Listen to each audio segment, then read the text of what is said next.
Good morning to the audience. Okay, do any of these symptoms sound familiar to you? Okay, so do you have BPH, or what we call as benign prostatic hyperplasia, or what was known as benign prostatic hypertrophy previously? Okay, let's see. Today, I'm Dr. Jaya from General Surgical Team. We'll be presenting about benign prostatic hyperplasia. I'm representing my General Surgical Team in Hospital Sultanah Maleha to present this topic. My supervisor is Mr. Ahmad. Okay, as you can see, this is the anatomy of genitourinary tract of a male patient. It starts from the kidney, ureter, bladder, and there is the prostate, which is our interest today, and there's the urethra. Okay, when you look at the prostate, the bladder is on top of the prostate, and you can see when the prostate is enlarged, there are changes involved in the bladder as well. The bladder gets hypertrophied, and then it gets thickened. So we'll be talking about BPH today. So I'll be starting with introduction, which includes the etiology, pathophysiology, and complications. The diagnosis, how we diagnose benign prostate hyperplasia by history, physical examination, investigations, and differential diagnosis, and the treatment, and something about prostate cancer. Okay, so when we look at the prostate size of a normal male patient, young male patient, it's about the size of walnut. Then as the age increases, the prostate gets bigger, and it might end up as big as a tennis ball size. Okay, what is prostate? It is actually a male reproductive organ which develops from the urogenital sinus just below the bladder neck. It's about chestnut size. It's a sex accessory tissue which provides a suitable environment for survival and function of spermatozoa. As the man gets older, he gets his prostate bigger. And what we normally do in clinics is we estimate the size of prostate by doing digital rectal examination, where the doctor inserts his or her finger into the anus to check the prostate size of a man. But to be accurate, and what research suggests is, normally the prostate size which is estimated by digital rectal examination is not accurate. So for study purposes, we normally use images. But clinically, we just use our clinical judgment. Okay, this is a study conducted by Homa and colleagues in 1997. It's a very large international investigation of LUTS, is lower urinary tract symptom, in Asian men, in which 7,588 men from Japan, China, Taiwan, Korea, and Philippines, Thailand, Singapore, and Pakistan, India, and Australia were asked about their symptoms. And they found out that as the age increases, the men complain about getting lower urinary tract symptom, which I'll be explaining later. And it increases in percentage as the age increases. So what causes benign prostatic hyperplasia? So many studies have been done, and they found out that the epithelial and stromal proliferation, which are the cells in the prostate organ, they correspond to the androgens, the hormones like androgens, estrogens, even men have estrogens, stromal epithelial interactions, growth factors, and maybe neurotransmitters could be involved in the system. And actually, BPH is also postulated to be caused by the impaired programmed cell death, where cells are supposed to die as they age, they keep on going up. And by microscopic examination, there is increased number of epithelial and stromal cells in the periurethral area of the prostate. So as you can see, the prostate are divided into lobes and zones. So where BPH actually happens is periurethral. It's around the urethra. And that is why they have the symptom we call as lower urinary tract symptoms.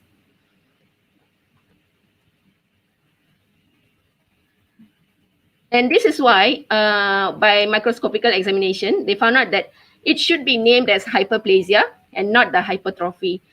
The debate has been going on for a very long time, whether it should be called hyperplasia or hypertrophy. Hyperplasia is basically increase in number of cells. Hypertrophy is just the increase of size of the cell. So actually, the BPH condition affects the gland in transitional zone, which I said just now, periurethral area. So when the central zone is affected, middle lobe is projected into the bladder. So the hormonal component, what are the causes? There are still arguments going on. No one actually knows what exactly happens in BPH and why do men get BPH. The postulated causes are hormones, prostatic levels of DHT. DHT is actually a product of testosterone, which is more active than the testosterone itself. So it can cause increase in large volume of BPH. And sometimes the estrogen present in the man as well, especially present in the prostate itself, can cause the increment in number of cells in BPH. And some other hormones as stated here. And they found out that there might be some connection between genetic and familial factors as well, where they found out in case control studies, family history of early onset and large prostate volume correspond to the history of family history. So what happens actually? As I said, BPH actually develops in the periurethral area of the prostate, and that causes detrusor pressure. Detrusor is actually muscle in the bladder. So as we've seen before, the prostate is below the bladder. So when urine wants to pass out from the bladder to urethra, it has to pass through prostate. This. So when the prostate is getting bigger in the periurethral area, the pressure for the bladder to pass the urine is higher. So the bladder muscle gets thickened. Okay, what are the connections between BPH, BOO, which is bladder outlet obstruction, and lower urinary tract symptoms? Often these three things are confused together because they might resemble each other, but they're not the same. Okay, what is lower urinary tract symptom or LUTS? There are two types of categories of LUTS. One is voiding, which is passing out urine, and one is storage, which is the storage of the urine in the bladder. Okay, the voiding symptoms are hesitancy, where the patient feels that it's hard to start the urination. Okay, next is poor flow, very weak urine stream, intermittency, dribbling.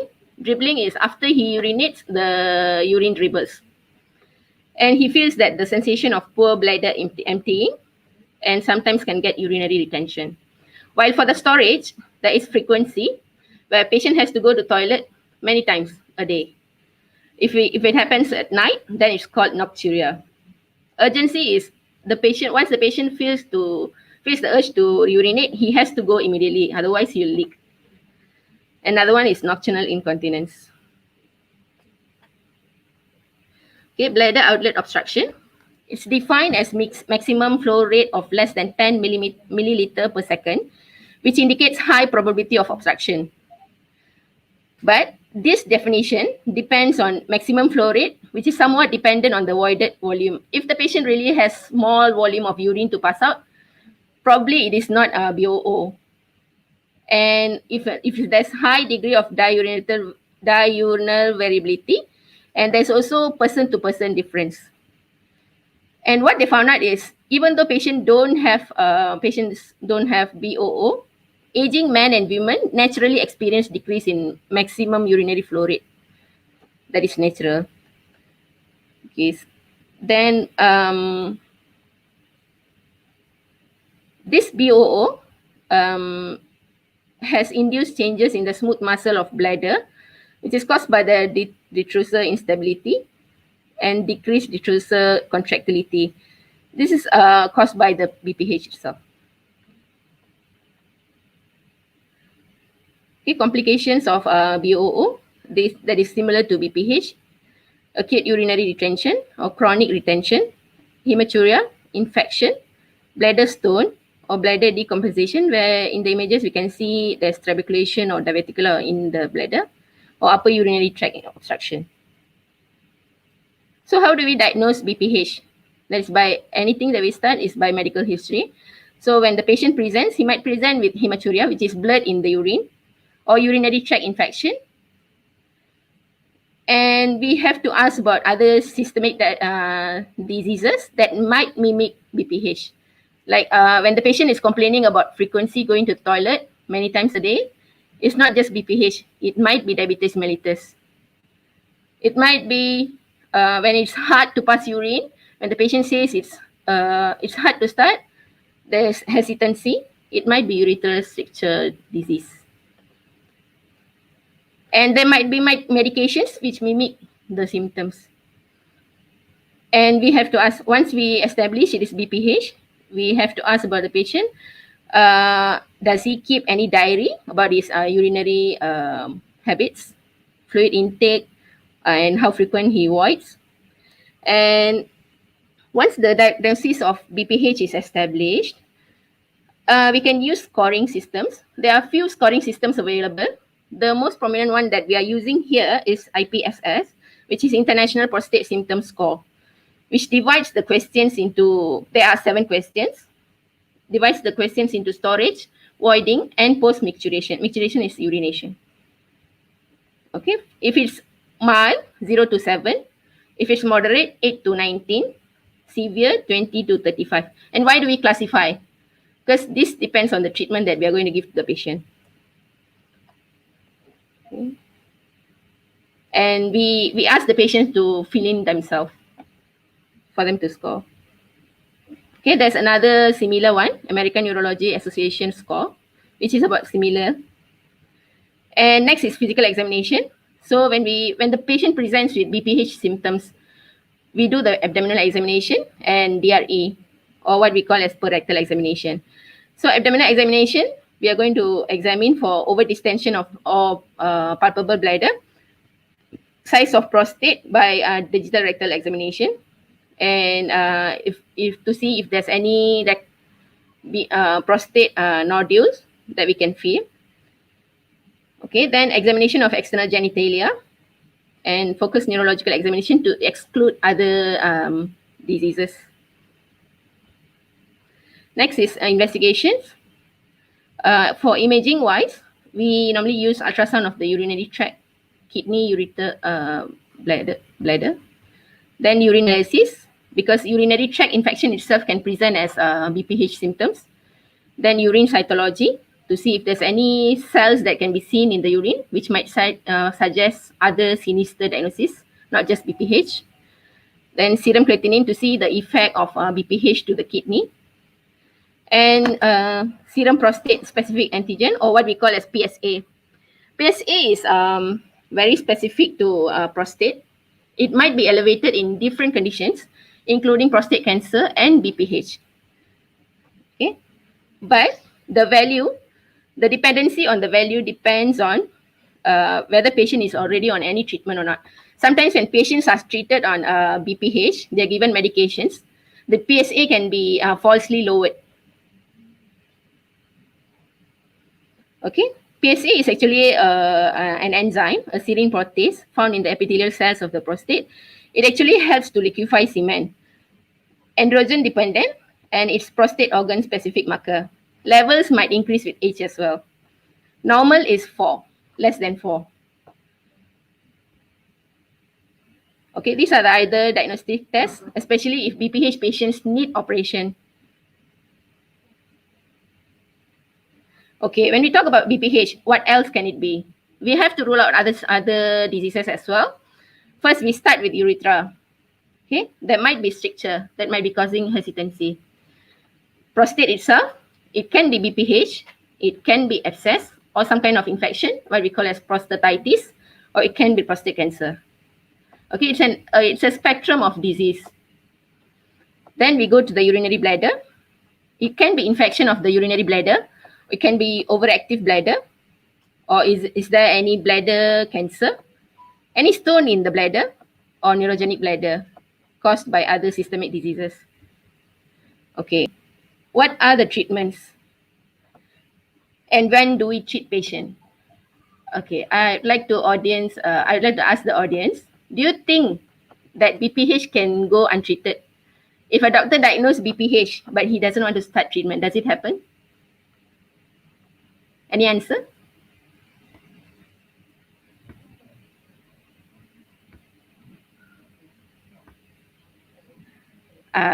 Okay, it's obvious. Yes, particularly sometimes we can decide not to start treatment. Okay, and what are the treatments? First is watchful waiting, and that is when we don't start any medication, but it doesn't mean that we ignore the patients. Okay, and next is medical therapy, which is by medications, and surgical therapy, or it's a combination of therapy, where when we try one therapy and it fails, then we go to another therapy. Okay, and when we decide that we don't treat patients with medications or surgery, when the patient doesn't have a symptom that is bothering him, or we find out that in imaging that that the patient has enlarged prostate, but the patient says, no, I don't have any symptoms, then you don't have to treat the patient. I mean, you can watchfully wait the patient, see the patient progress. Okay, and how do we do the watchful waiting?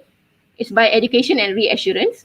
We have to talk to the patient and explain to them what do they have. Okay, and how to manage that. Okay, sometimes fluid intake. Okay, if the patient complains of nocturia, it is logical that we say that you might want to reduce the fluid intake at night, and maybe you can drink in the mornings or evenings. Okay, after that, maybe you can try to avoid caffeine and alcohol, which can cause diuresis, which is production of urine so much. And then probably we have to check the medications which can cause the symptoms. And bladder retraining. We ask the patient to retrain his bladder, how to urinate. Okay, we ask them to double void, which means that the patient has to go to toilet, has to urinate twice, which means to empty his bladder. The first one is the natural flow, and the second one is to empty the bladder.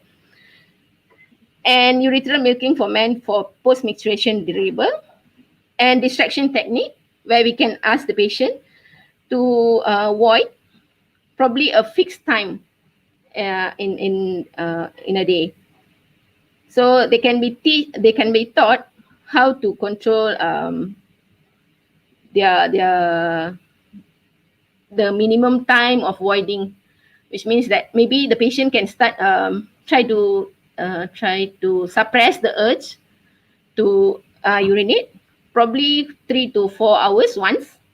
Then the timing can be increased if the patient is cooperative. Okay, and another thing is try to avoid constipation in men with lower urinary tract symptoms, because constipation itself can cause the symptoms. Okay, as I said, when to treat, the age, the symptoms, the parameters, which we rarely use. We usually go by clinical, and serum PSA. Okay, what are the medical therapies available? There's so many available in the markets, but what we are very familiar is alpha adrenergic blockers and also 5-alpha reductase inhibitors. The rest of the medications can be used as adjuncts. Okay, alpha adrenergic blockers. Anyone can name one of the names? Okay, I'll tell you. Smooth muscle is one of the dominant cellular constituents of BPH, accounting for 40% of the area density of hyperplastic prostate. It is actually mediated by alpha-1A adrenoceptors. Previously, they have tried so many medications, and they found success in some medications, and some have been forgotten. Okay, medication that is suitable for the treatment is medication that is probably once daily dosage. If it's many times if it's BD dosage or TDS dosage, it might not be appropriate for the man. And if they have extended release formulae, that would be appropriate. Now here we use tamsulosin, sometimes terazosin, doxazocin. Okay, advantages of alpha adrenergic blockers compared to the other medications is it can give rapid response, which means the patient can feel the relief of the symptoms probably in a few weeks, compared to 5-alpha reductase inhibitors, which takes about 6 months to act. Okay, but the side effects are there. Okay, if the patient is already on hypertensive medication, that might cause further drop in blood pressure in the patient, which can cause dizziness or postural hypertension, and headache, and abnormal ejaculation, where the man gets retrograde ejaculation. And one particular side effect about tamsulosin is floppy iris syndrome, where in the patient who are undergoing cataract operation, tamsulosin can cause side effect, the floppy iris syndrome. Okay, next is 5-alpha reductase inhibitors. Okay, how does it act is it uses the embryonic development of the prostate, and Bph is dependent on the androgen dihydrotestosterone, which is the product of testosterone itself. So it's converted by 5-alpha reductase enzyme from testosterone to dihydrotestosterone. So we use that mechanism to block, to get symptoms relief from Bph. Okay, and the problem is impotence and decreased ejaculatory volume. Okay, there are two known groups of 5-alpha reductase inhibitors. One is finasteride or dutasteride. Both also act at the 5-alpha reductase enzyme. As I said, the maximal effect can take 6 months to see. Okay, there's also a combination of a 5-alpha reductase and alpha blocker. One of the examples is combination of ivodate and tamsulosin. Ivodate is dutasteride. Okay, but they found out that the number needed to treat to prevent a case of lower urinary tract symptom or Bph progression is 13.7. So does it really have any effect? Okay, these are the adjuncts where we can combine with alpha blockers if the patient complains of non-relieving symptoms of Bph.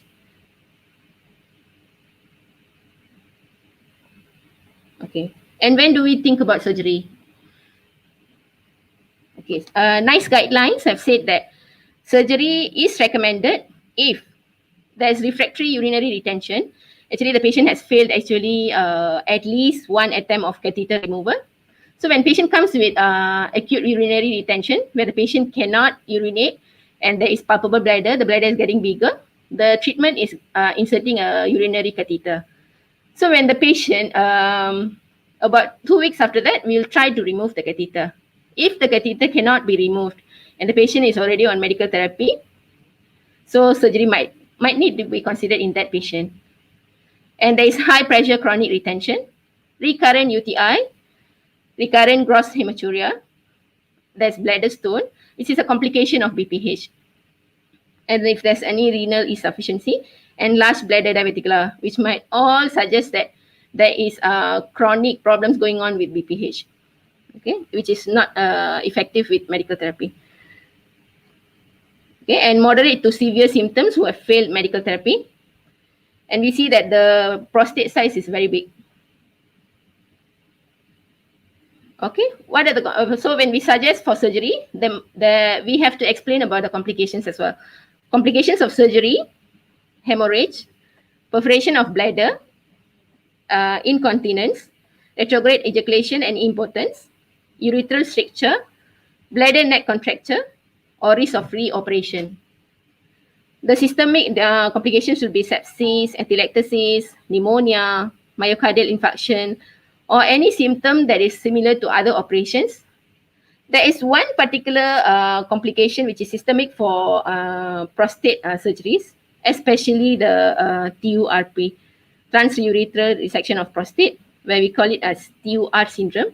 It used to happen a lot in the past, but reduced in the currently. Later I'll explain more about it. Okay, what are the surgical therapies available? There are so many. Okay, what we are familiar is TURP, which is monopolar, and bipolar, which is more famous now, and prostatectomy, which is open, can be robotic or can be laparoscopic, and other office procedures of prostate operations. There can be prostate stents, prostate urethral lift, embolization, or injections as well. Okay, this is the topic we are going to talk about. TURP, Trans-Urethral Resection of Prostate. Okay, normally before we start the operation, we normally start with pre-operative antibiotics, especially in high-risk group. Patients who have recent UTI or recurrent UTI, chronic retention, they have prostatic material. It's going to be a long surgery, especially if the prostate is big. And there's indwelling urinary catheter. Usually done under general or spinal anesthesia, where a patient has to go to operation theatre to do the operation. Okay.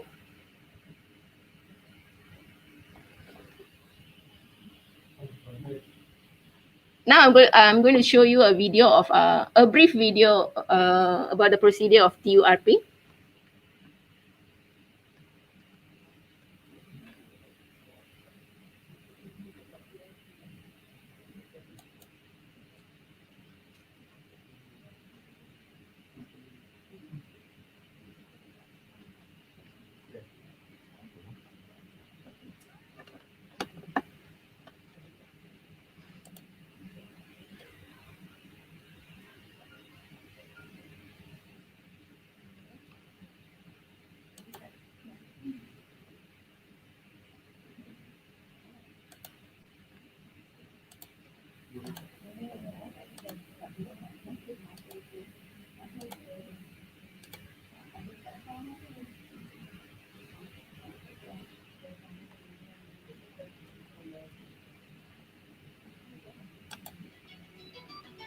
Your doctor will then lift your penis upward. A well-lubricated instrument called a receptoscope is then gently inserted into the urethra.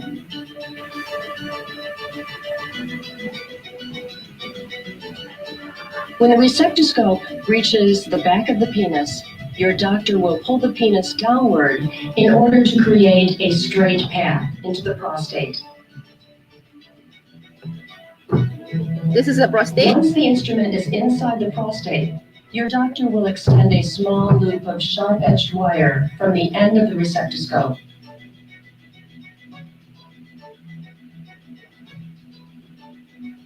Using this tool, your doctor will then scrape excess tissue from the prostate, restoring it to its normal size. Tissue removed from the prostate may be sent to a laboratory for analysis.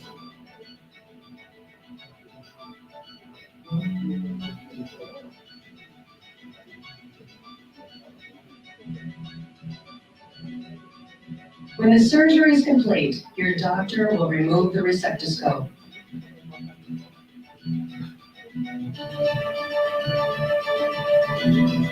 Your doctor will probably ask you to wear a temporary Foley catheter. A Foley catheter is a narrow tube inserted through your urethra and into your bladder. The catheter is connected to a bag that is attached to your leg by a strap. While the Foley catheter is in place, urine will pass from your bladder into the bag. You will not need to urinate into a toilet. The nurse will show you how to change the bag when it's full. An appointment will be made for you to return to the doctor's office in a couple of days to have the catheter removed.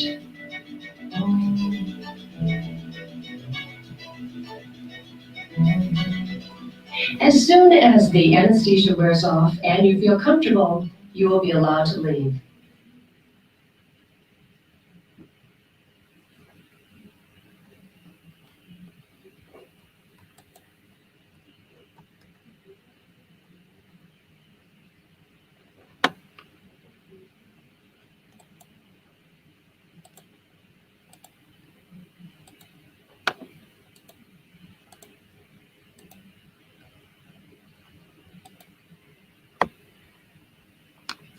Okay, as I said, TURP is it has got two techniques. One is monopolar, one is bipolar.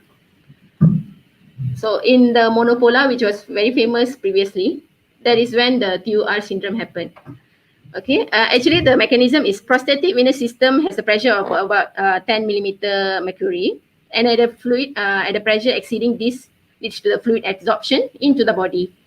So when they used monopolar instrument previously for TURP, they actually used irrigating fluid, which was glycine. So it gets absorbed into the body.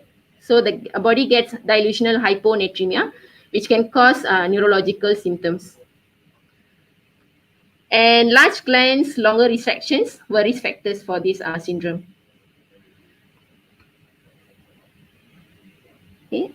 Next is any operations carry a risk of infection. There is a risk of infection in TURP as well.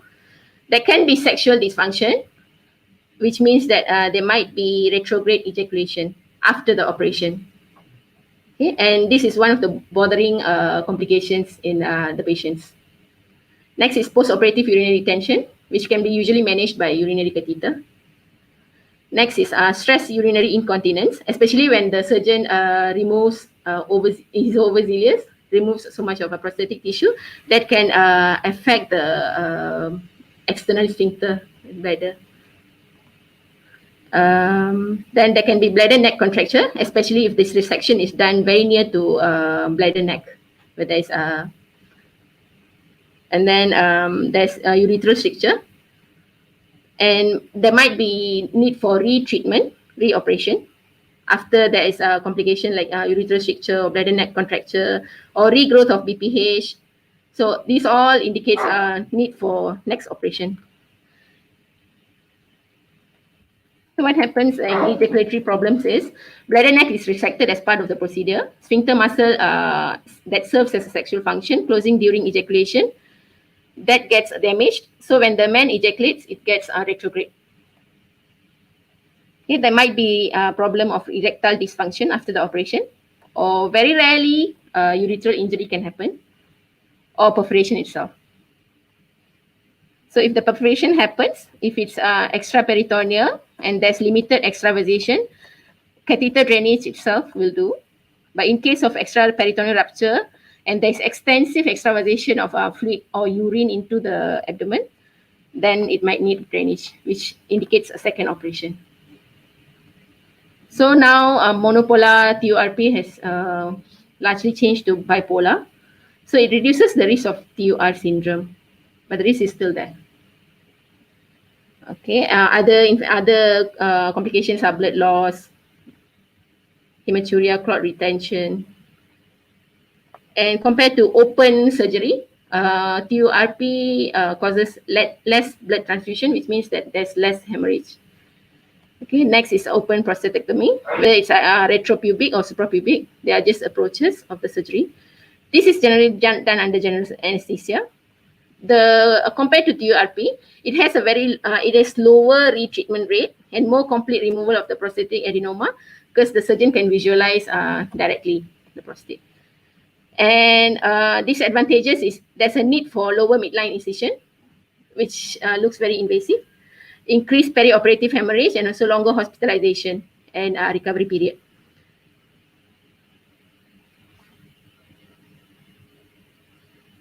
Okay, evolution to that, we have laparoscopic or robotic prostatectomy currently. The advantages is excellent hemostasis, negligible need for transfusion, less hemorrhage, shorter hospital stay, and better visualization. Because pneumoperitoneum, when we inflate air into the abdomen, we can see clearly.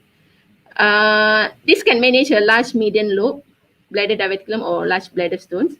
But the disadvantage is we need a surgeon who's really trained, and it takes a very steep learning curve to perform a laparoscopic prostatectomy and longer operation time. So why do we prefer simple prostatectomy, which is open? Because if the prostate is very large and there are other relatable conditions that can be treated at the same operation, then we prefer open techniques like bladder diverticulum, or inguinal hernia that can be repaired at the same setting. Complications as following. Okay, these are the office procedures that can be offered to the patient, but the problem is recurrence rate and need for retreatment or need for operation after that.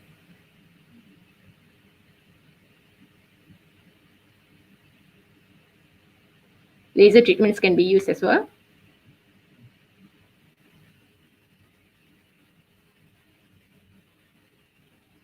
Prostatic stents, when the patient is not very suitable for operation, but the patient has symptoms, then we can offer stents. But the problem is how effective it is. It's not very effective compared to operations. Okay, it can get malposition, migrate, and then patients ask to remove the stents mostly. Okay, urethral leaf and embolization. This is all to control the prostate size, injections. Okay. What we are concerned about the prostate is the prostate cancer. Okay, prostate cancer, the symptoms are similar to BPH.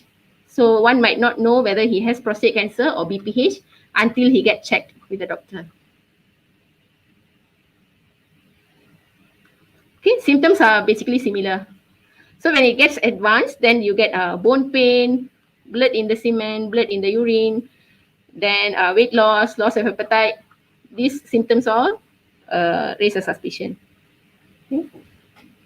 These factors, older age, race, especially blacks, and family history. Examination and test as usual. And then we, for the investigation, we proceed with more imaging compared to BPH when we suspect that. And PSA, role of PSA in prostate cancer. So as I said, PSA can be also raised in other conditions. So you have to go to a doctor. When you have the symptoms, go to a doctor and get yourself checked. Okay, treatments of prostate cancer. Okay, this is my reference. And now I'll pass the mic to Mr. Ahmad.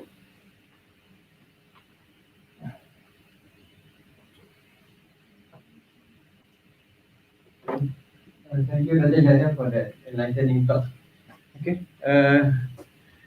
The reason why we chose this topic today is because we see the incidence of BPH especially is actually quite a lot. Where last year actually about more than double my annual pharmacology budget is spent on BPH medication. Okay, so that shows that the high burden of this disease, even though is actually benign. Okay, tapi with the effect of this patient is more towards the morbidity of the patient. So that's why we wanted to bring up this topic to create awareness also. Okay, and to also educate our medical staff. So why is it quite significant? Because I think everyone can relate to it lah. Everyone have a parent, okay, ada father, ada grandparent, okay, or probably husband yang dah at that age, okay, or maybe they themselves are male, okay, so they are the risk factor to develop BPH, okay. And these symptoms and what we see in the clinic also is most of these patients come quite late. So most come with severe BPH symptoms, severe IPSS cause, okay, very large or datang with complication or they admitted to the ward AUR, okay, or hematuria and such. And the other thing is we want also to create awareness that there are more options of management for BPH. And now the mainstay of non-medical management of BPH, mainly usually they will try with most minimal invasive as possible, and most of the time it's usually TRP. TRP is very fast. In high what you call in the urological centers, they can do very fast. One day they can do like 6 or 7 patients. Okay, and actually the complication rates are also quite low. And this patient, they can avoid the reliance on medication for a long time. Okay, there is risk of recurrence, but they will depend on the efficacy of the surgeon on the first surgery. Okay, so again, I'd like to congratulate Dr. Jaya on the presentation. Okay, For anyone in Dewan Mahsuri, any questions about BPH or prostate related questions?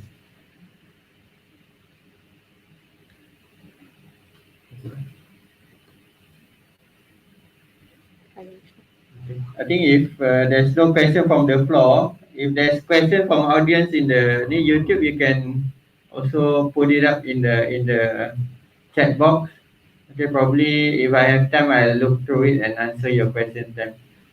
Okay. Other than that, okay, I think we will wrap up this morning CME session. Thank you everyone for coming. Thank you everyone who's listening in from YouTube or Facebook also ada kan? Okay. Thank you for the staff arranging this CME. Okay. And in the end, last sekali, Assalamualaikum warahmatullahi wabarakatuh.